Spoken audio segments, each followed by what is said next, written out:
July the 17th, 6:55 p.m. I've done a bit of work on my veranda to try to make it a bit neater. I've been trying to get on top of the plastering in the kitchen, and I've been attempting to get out into the garden, but I got a little bit thwarted, but not in a terrible way, with news. One of my friends sent me a text message saying that she just saw my last YouTube live, and she informed me that she had seen Anthony last week at Hyde Park in Western Australia. And that, oh no, she didn't say she'd seen him last week. She said she saw him walking in Hyde Park, and she informed me that he went travelling over to Victoria in Australia last week, which meant that he was either travelling in the van or already with his children on his birthday, which is lovely, but he probably was in the process of travelling. But the issue is he isn't travelling, he's in the camper van, he hasn't sold the camper van, thank the Lord, because we have not yet actually gone travelling in that camper van. Can you believe it? We haven't actually spent more than one night in that camper van in a row. So he's now actually doing that. He's living in the camper van. He's having alone time, which is exactly what he needs. He's actually out of the influence sphere of his sister and brother. And because they know that he's probably told them, because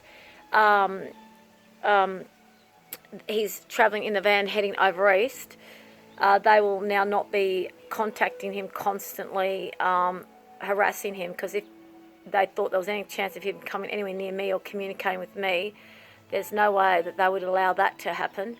So there's this really high chance that he's having really deep reflective thinking.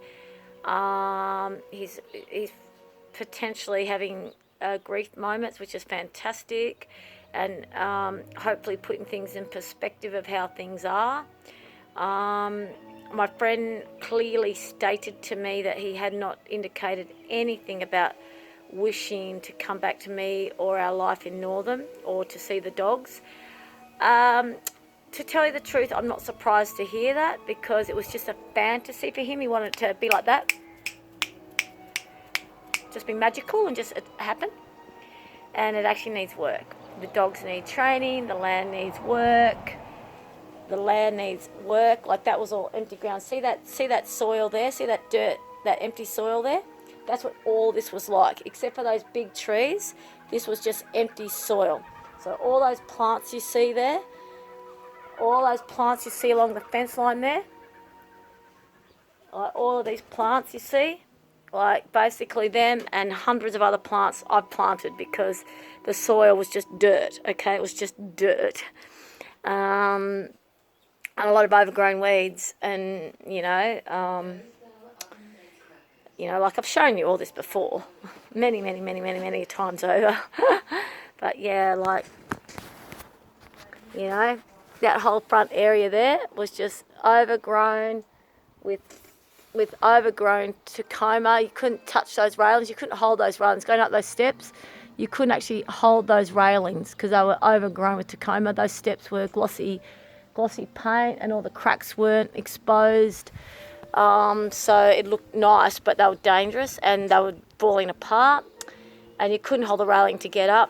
These roses that you see here, they didn't exist. I planted them. That garden bed, there was nothing there. That was just dirt there. The diosum was there, and the pine tree was there, but nothing else was there. And over here, this garden on this side, that was just the plumbago and the Tacoma all the way to the edge. And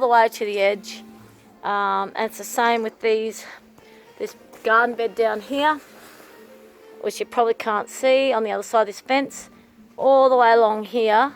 Okay, that was just the plumbago all the way to the edge and overgrown. So when I first turned up, the first thing I did was hedged everything back. Look at Alvin. I hedged everything back quite seriously, but then I started to dig it up. So what I did, the first thing I did in the heat of the summer last year, was dig all of that plumbago out, all the roots that were right to the edge, mattocked and crowbarred, and my gosh, it was hard work, but I got it out, and I cleared the soil, and I got it ready for prepping for the roses and the grevilleas, and this is looking really good. You can't quite see it right now. Videos and photos don't really do it justice, but it's coming there. Look, and as I showed you, the colours, like these roses. See those roses? I planted them last summer in the heat, and it was so hard. We had 3 lots of 48-degree days, 3 lots of 10 lots. We had 3 groups of 10 days in a row of 48-degree days, and I had to keep those plants alive with no retic. It was really hard work, but I did it. I survived. I got through last summer. This summer I'm getting through. So this land always needed work. So I'll go back to here. Even before we bought the house, I could see that this wood was perished and needed to be, there's this thing called wood hardener. I could see that, but my husband couldn't see any of that. He just thought the overgrown weeds were green and fine and, you know, everything. He just thought move in, do nothing, had the fantasy country life.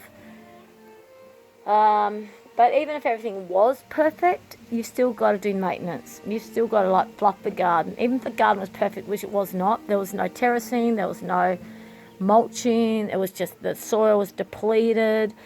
There was no growth, so except for Tacoma, plumbago and lantana, which are 3 things that can grow really big, but they're scraggly underneath, so they're about 15 years overgrown, so it all looked really big and lush and green, but basically just not long behind the, not like about 20 centimetres behind the greenest was just dead bush. So I'm just itching a mozzie bite. It's that time when the mozzie's coming out. And look at Zena. Zena has found herself a Christmas ball. No. She found herself a Christmas ball to mung on. Anyways, the point of the story is, peoples, that my friend indicated to me that he has didn't indicate that he wanted to come back. And I'm not surprised, because he's basically realised that it's not just like a magazine and you just move in and he can just play his computer games and do his YouTube watching and just sleep and just it all just looks amazing like a magazine. He has realised, oops-a-daisies, this actually involves some work. And in the meantime, I was not surprised by anything that needed to be done. Like, you know, the shed over here, this beautiful shed, this old shed, I have actually put shelves in, electricity in, and now I can organise it. I've got a workbench in there. I mean, I can show you. We shall have a tour. I'll go through the house. I'm a bit embarrassed because the house is a little bit like abandoned. Our friend said, make sure abandonment doesn't take over. What on earth is she on about? I've been dealing with abandonment non-stop the whole time. I don't know why she said that. She goes, be careful, Dee, make sure abandonment doesn't take over. Like, Katya, that's what I've been living with ever since he left the first day. The first time when he left, on the 24th of June or whatever, abandonment. Plus, he left me for dead, Katya. He left me for dead. He left me knowing I couldn't survive, and he then cut my phone off, okay? He cut my phone off, and I was only 4 days out of St. John of God's for suicidality and withdrawing from the drugs. For the 3 days they had me in St. John of God's for really deep infantile sexual abuse memories coming up and very deep self-harm happening. Like insane self-harm happening, like really, really scary self-harm. All they did was drug me out for 3 days, kicked me out with no drugs to keep it going, had me withdraw from the drugs, no follow-up care. And then 4 days later, and the one thing that they did was I declared that I was concerned that I might hurt my husband. I was concerned that with my self-harm escalating and my instability increasing, and I said I feel scared of myself. I was so honest about what was going on. The one thing they took out of me being there in St. John of God's Hospital, right, the one thing they took out of it was on my phone when my husband came to pick me up and he was in a car park trying to find out where I was, the social worker said, "Is that your husband on the phone?" And then on my phone while I was there, gone, so what's happening now? Like, I'm being discharged. Is there any follow-up? What's going on? Like, whilst I was in that energy and I'm shaking, I'm like,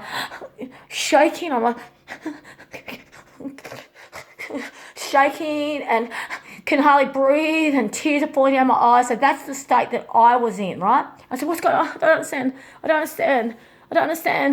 What's happening? Where's the follow-up care? Oh, do I have to ring a GP?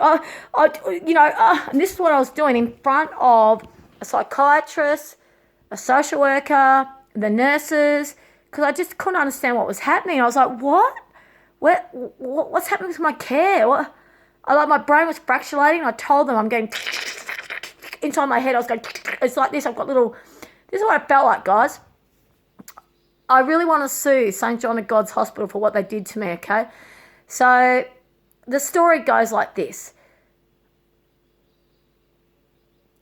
19th of June was awful. I wanted to do something for my birthday. My husband said, I don't want to. We finally got our camper van back, the one that he's travelling in right now. We finally got it back after nearly 10 months of it being having to be fixed up on because of COVID and all that. All the parts were taking ages. It cost us $12,000. If we'd known it was going to cost us that much, the whole engine ended up getting revamped. If we'd known it was going to cost us $12,000 to repair the vehicle, we would have sold it as is and bought a bigger vehicle because my husband can't stand up in the van, okay? So even before we started spending money on the vehicle, we were wondering whether to sell it or not and get something bigger. After 9-10 months, we get this $12,000 bill. We finally get the van back. It's my birthday. We haven't had any fun for months. Life's been absolutely so exhausting for so long. We'd gone through the mandates. We were excluded from even takeaway coffees because we're both unvaccinated. Life was absolutely horrendous, okay? We're in a new town. Everything was so hard. We never had a honeymoon. We never had a holiday. We didn't have our camper van. We finally had it back, and it was my birthday. And I said, let's go to Noble Falls. Let's camp there. Let's do this. Have an adventure. He said, I don't want to. And I just broke, okay? And then a few days later, I was in St. John of God's Hospital because I contacted a friend who said, she works for youth suicide prevention, and she gave me a phone number of an umbrella, mental health umbrella number. I rang them. This man, Ajay, was really there non-stop for over a week and a half. He made sure I was okay. He made sure everyone was looking after me, and it was great while he was on board. He got me to go to the Northern Hospital, which I did. Northern Hospital said, we've got a bed for you and we'll look after you, but we would like you to go to St. John of Hospitals to get the proper care that you deserve. I said, okay, I agree to that. And then he said he pulled up this report that had been written 20 years earlier that had just been hidden in the archives for 20 years, which showed that I had borderline personality disorder because 20 years earlier, when my brother committed suicide and I first went on antidepressants, the antidepressants actually caused me to become suicidal, and then I end up with my doctor getting saying, yeah, I'd like to get some mental health care, and I went to the hospital, the mental health facility in Bunbury 20 years ago, and it was voluntary, and they discharged me after being there for I think it was a week and a half, and apparently from that time frame there was this assessment made that I was borderline personality disorder. But they didn't tell my doctor in Margaret River at the time, and this is 20 years ago. They never told my doctor, no one knew, just a hidden file sitting there for 20 years. 20 years, just sitting there doing nothing. It pulls up because the clinical psychologist in Northern, because he's a psychiatrist, because he's a clinical psychiatrist, he could access a psychiatry report that no one else can access. No doctor, no one can access. So for 20 years it sat there doing nothing. 20 years it sat there doing nothing. BPT can be healed within 10 years with dialectical behaviour training. 10 years ago, I could have been healed from this and my kid's life would have been different. So 20 years later, I find out about this disorder when I'm down at St. John of God's. But do they do anything with it? No. I'm there for 3 days. For 3 days, they do nothing with that information. They drugged me out to the point where I couldn't talk. I was slurring. I could barely walk. I was sleeping, not just sleeping, but I had to fall down. I was so drugged out, I had to fall down. I was that drugged out that I could not walk, could not talk. 3 days later, they discharged me, and I said, I'm having brain synapses breakdowns, like it feels like there's insects inside my head going, that's what felt like was happening inside my brain, with yellow flares going on and all this awful stuff happening in my body. So my heart palpitating constantly. I feel like I'm going to die from not being able to breathe. I'm hot and cold all the time. I explained all these symptoms. And I had someone tell me that because I explained the symptoms whilst they were happening is why they couldn't tick any boxes and they did not know what to do with me. So they then go, out you go. You're too cognitive for us. We don't know how to deal with you. You're obviously in a place of complete, almost nervous breakdown. And you've declared to us that you're self-harming incredibly and that you're worried about going insane and you worry about this and you worry about that and you worry about your husband's welfare. Yeah, I'm really fucking worried about his welfare because I've never been like this before. I'm freaking out. I need help. Help me, please. Help me. So, no, off you go. And so they send me off with no aftercare, no support, withdrawing from these hardcore heavy drugs that were knocking me out. And while I'm at the desk and they're handing me my belongings, the social worker, while my husband's on the phone saying, where are you, where do I pick you up, says, oh, is that your husband on the phone? Can I talk to him? Grabs my phone and says to my husband, okay, your wife has informed us that she's worried that she might harm you. Just need to let you know, if she does, you go to the police straight away. You report it. So my husband told me months later that that's why he went to the police. So that's what the social worker did. Nothing to help me.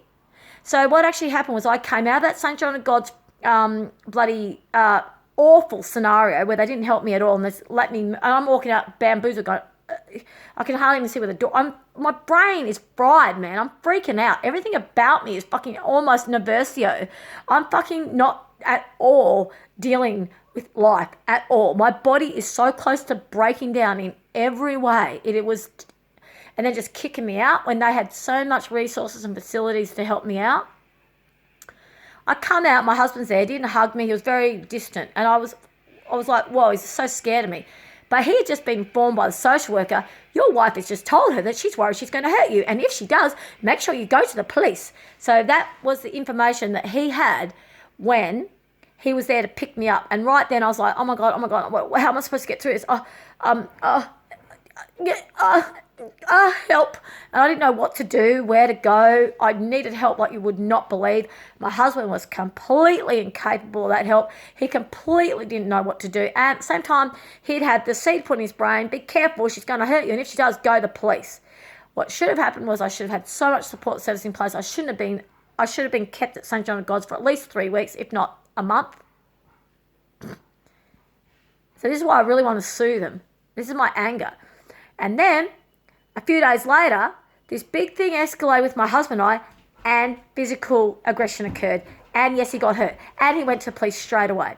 And then the following day, left. And the day after that, disconnected my phone. So no one could ring me.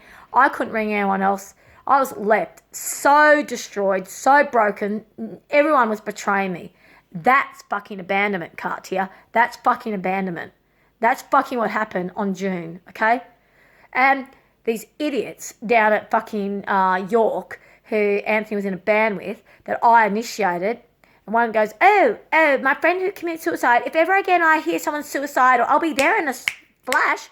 I let them know what was going on, and none of them stepped up. The only people that stepped up, which is why I said to my husband, you are not to be in a band with those people. You are not to associate with anyone that doesn't respect or honour our marriage. So when he came back, he stopped having anything to do with those bands, but he wouldn't fucking hold his family to account. So he never stepped up to honour me or our journey of being together or being committed. So when he came back, he still wasn't actually committed. There was still abandonment going on. That is why, since he came back in August and he made sure his family didn't know that, oh my God, I had to make sure my family doesn't know that. So he was here, right? And when he was here, his brother's going, you need to disconnect the synergy bill. Well, fuck you, John. He's already fucking living here and the internet's already reinstated. So why would he disconnect the fucking electricity when he's using it? Because he actually lives here. But his brother didn't know that because my husband wanted to make sure his brother didn't know that because he had to make sure they didn't know that we're living together again or he'd reconnected with us. At the same time, this woman who completely betrayed him in every way is telling him, oh, you'd have to be fucking mad to sleep with her. You'd have to be drunk to, you better not be sleeping with her. You'd have to be mad to be sleeping with her. Like, what the fuck is these problems, issues, guys? What the fuck? And he wouldn't hold any of these people to account, okay? He didn't hold any of them to account. He didn't show any redemption of fixing up the problems that had happened when he left and how destroyed I was. And he actually assumed I had a phone. He goes, you had a phone? I said, no, I didn't, Anthony. What makes you think I had a phone? I had no money. I had no petrol. Like, what made you think I had a phone during all that time? Like, I had no phone. I was completely isolated. And then people from Perth were stepping up and goes, yeah, I know, they had to rescue you. No, people were fucking stepping up to keep me alive. My neighbour lent me money so I could buy some firewood and buy some petrol and buy some food. My neighbour, who I'd only just met, lent me money to keep me alive, and I paid him back straight away as soon as I was able to. That's not rescuing, that's support. I wasn't rescued. I wasn't bottle fed or given nappies. Like, he went back. He went back to the bloodline and they fucking babied him. Here's your bottle. Here's your nappy. That's called rescuing. Okay? Me, I had to fucking work it out on my own. And I had a cat and a dog and a house and a garden. And I had to work it out. Somehow I had to work it out. And I was in massive discombobulation because I was going through major early childhood infantile sexual abuse memories. Major infantile sexual abuse memories. Like, I'm talking about, I was having baby memories because I was used as a child prostitute. My father used to drug me out and I was used as a prostitute. So these were the memories that were coming up, and these are the memories that have been coming up ever since. But the first time was a shock. The longer it's gone on, the less of a shock it is. Now I've got more skill sets into, so I had another memory the other day of these kids and I were kidnapped together, and I witnessed seeing one of the girls murdered with a knife being shoved in her vagina. So that memory just came up not long ago. So these are the memories that are coming up now. But when the first memory came up of my first real deep sexual abuse memory, I was fucking, everything was too much already in my life, and I fucking couldn't cope, and I had no support. And my husband ran, and he told me when he came back, I couldn't be there in a sinking ship. So he left me to die, okay? He left me to die. And everyone was like, a lot of people were like, why would you have taken him back when he left you to die? I said, I know, why would I have done that? Well, because I hoped we could have worked through it. Because I hoped on some level we could have healed that and moved further in life. And then obviously when he left again on the 7th of December, because of the way I was being around him, making it impossible for me to get to work, because it was more important for him to get to his sister's to look through her stuff that he may or may not want anything from. Well, you could do that tomorrow when I'm not at work. We've got a pup. He expected me to take a pup, 2 dogs, and one of them was a pup, to work and tie them up on separate ropes and check on them every 5 minutes whilst trying to sand someone's house for money to help us out to get ahead in life. Like, it would have been a really difficult day that day with those dogs. But I had the car packed. I had the car packed for keeping the dogs separated, making sure they had enough water and blah, blah, blah, enough food, and she had enough toys, and they had bones, and as well as the tools and everything. But I knew that he wouldn't be going down to Perth because I had the ute for work anyway. So I already knew that he wouldn't be going anyways. But he took so long going on the toilet and having the shower. The van was packed. The ute was packed. And I was diddly-dallying, should I just go? Should I just go while he's having that shower and just leave? And he gets out and he realises I'm not here, and that's what I should have done. But I didn't. I waited, and he finally comes out of the shower, and then, rest is history. And then the following day, or I think it was even that night when I was in the bedroom, he left and obviously went back to his brothers, and he said to me he was never going to run back to his brothers again. Next time, if anything went bad between us, he would go travelling in the van and reflect on the situation. But the first thing he did was run back to his brother, because that was the trauma bond connection.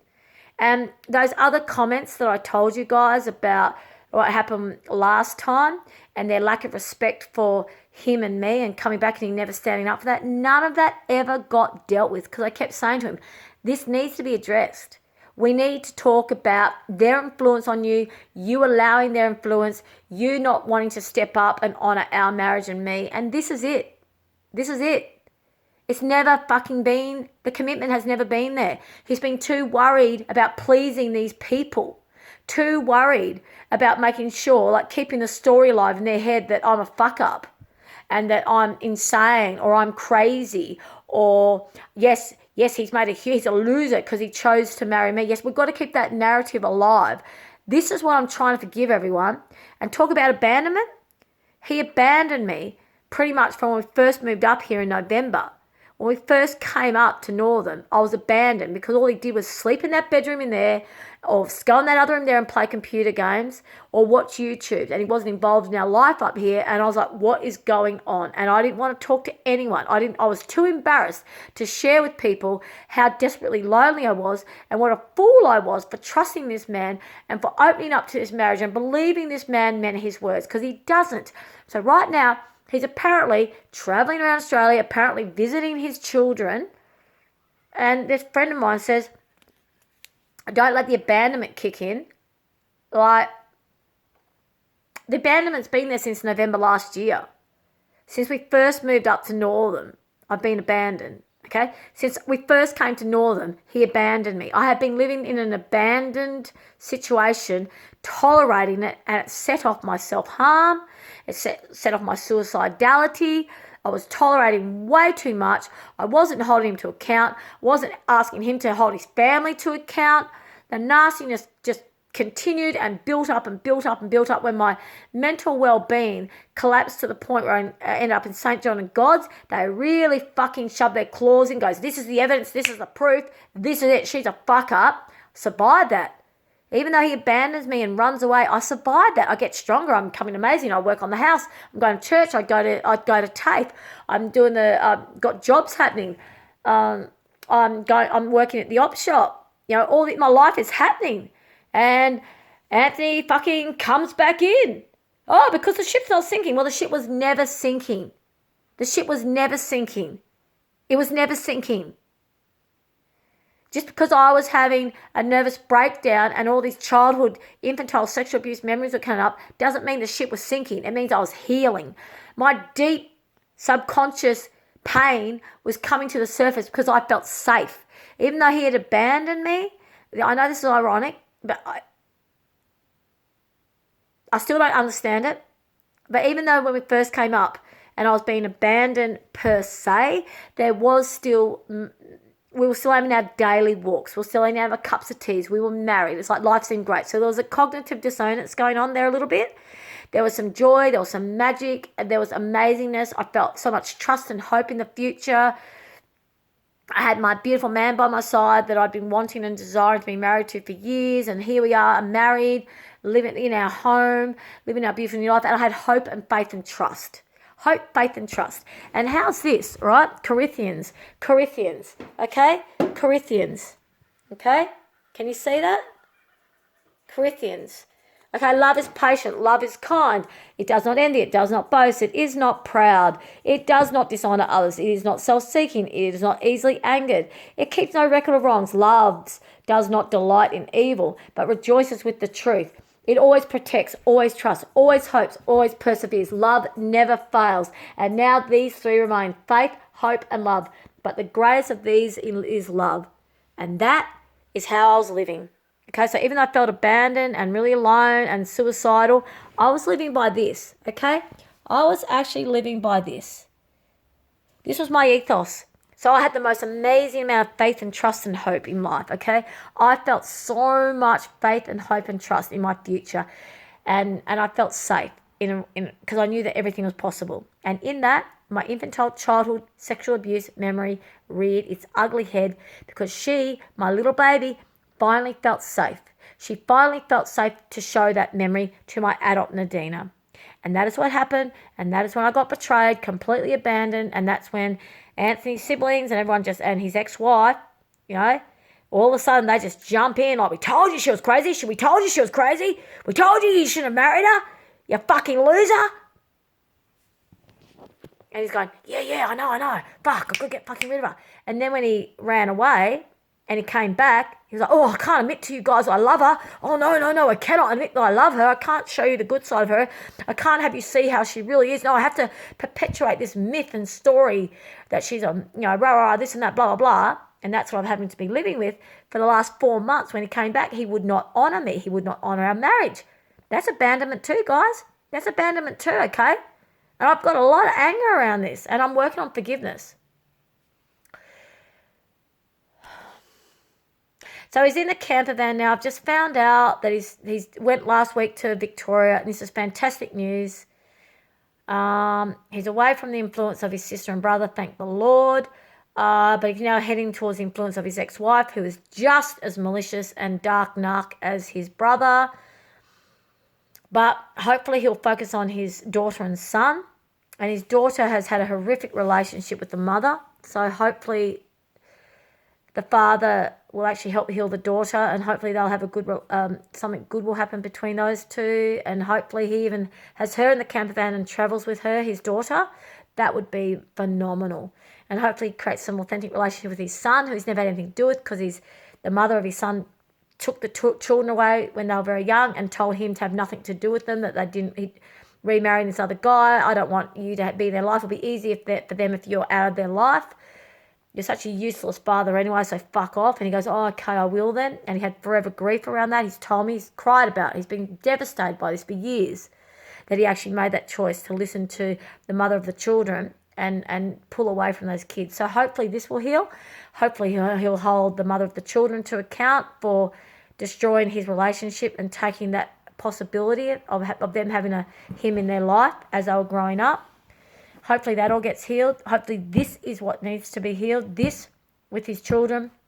Maybe hopefully look at the mother of the children from a different perspective and stop being so loyal to that ex-wife over his current wife, and being so loyal to his sister and brother over his current wife, and actually learn to cleave to his current wife and cleave to his current reality, and bring his beautiful daughter over and maybe in his son, so that I can meet them and they can meet me and they can see our home, and maybe even start to actually live this dream that we started to create many years ago, and we've done it. It's here. It's reality. And I'm maintaining it. I'm keeping it alive. I'm keeping the dream alive. I'm creating it. So we're here. Alvin, Zena, Ollie and I here are waiting Anthony to bring himself and his daughter and maybe his son over in the camper van over from Victoria to actually spend some time here. Anyways, this video is about to shut. I've been speaking very fast. You've heard a lot of anger. And so be it. Because abandonment, I've been dealing with abandonment for so long. I'm actually at the other end of abandonment now, okay? I'm not going to fall into abandonment. I'm lifting out and over the journey I've been on for too long with abandonment. I'm at the other end of it. God's got my back. Mwah. Love you all. Bye.